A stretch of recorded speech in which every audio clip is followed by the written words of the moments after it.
changed my paperwork. They had to change something so that I suddenly became eligible to go to Stillwater, which was like, really? Me? Stillwater? Okay. It was just funny. We were like, wow, I could leave Oak Park, and they're like, yep. But why do they have to change it? Like, can't they just move you? No, because I was a Supermax. I had points. My points. It's a point-based system. Oh, you're fucking with my head here. It was a point-based system. 0 to 6 points is like minimum. 6 to 12 is medium. 12 to like 39 is close custody, and then like 40 and up is like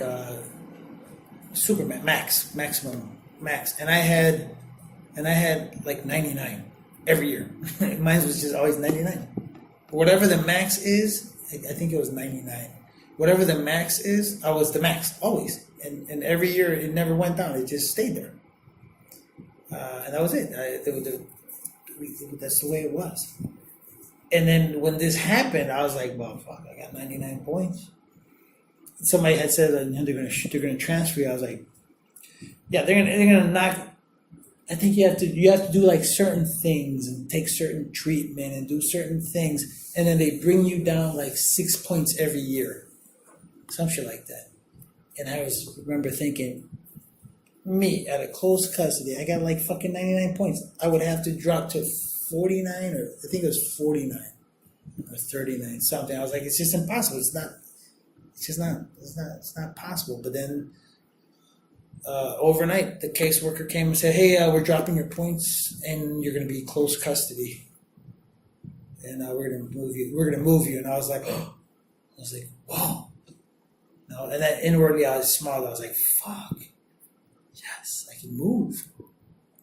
And again, stabbing a rat and going to the federal penitentiary system in 1997 would have been a much better situation for me than to be in fucking Minnesota, far away from my family, in a fucking prison system that castrates you. Whereas if I would have gone to Stateville or Pontiac or one of the other Minnesota prisons or any federal penitentiary, it would have been much better.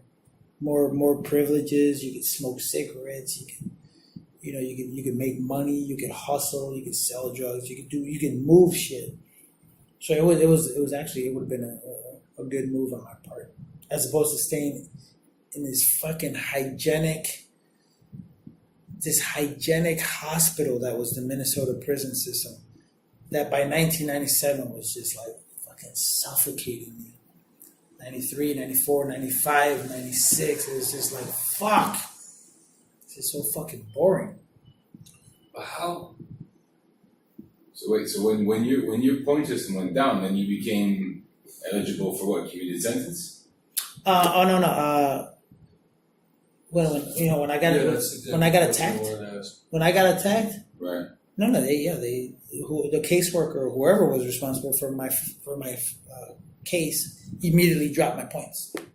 No, but there's dropping the points and there's points. The release date that got. Oh, okay, yeah. There's two things. Yeah. Right. Okay, So basically, you had the points. This happened. Your points lowered. You got transferred, and then at that point, you became eligible for what the. Got it. So yeah, so my points had not changed. So I wasn't earning any good time. I wasn't. You do 2/3 of your sentence, and then the other third of your sentence, you're eligible for parole if you're not fucking off your good time.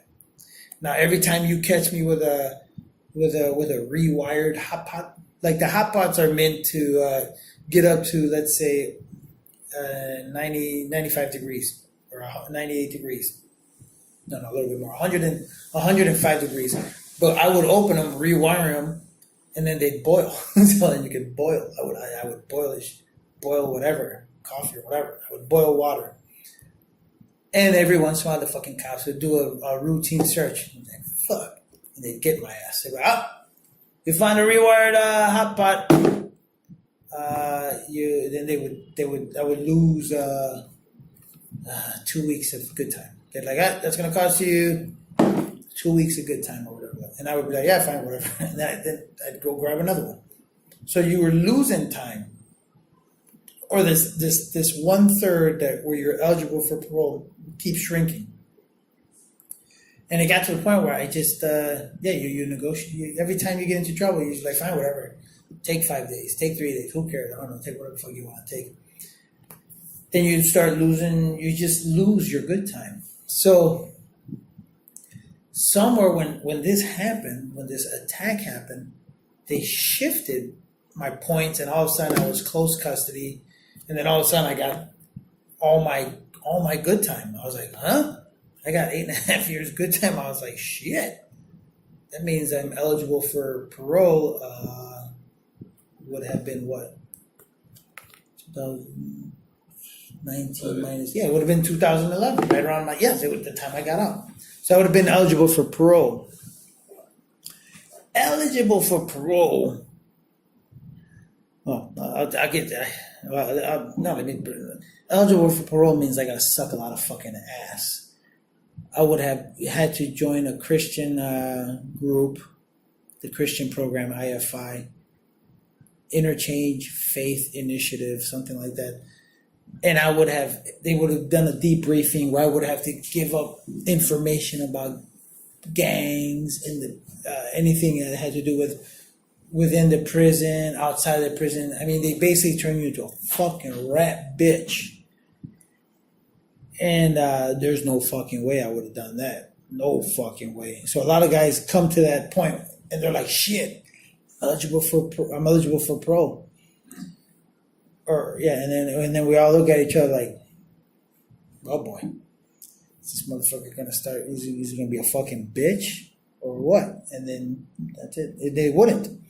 So of course, like the child molesters, the rapists, like, yay, parole, and then then they would go in there and debrief and give up whatever information they knew, which was nothing. But like the gangbangers, the people that had some kind of street credibility or prison credibility, no fucking way, like, fuck yeah, I'm not gonna do this shit. So a lot of them would join IFI, which was like this goes back to the Kings, even when I was on the street. There are two ways of leaving the Kings. You could get a violation out,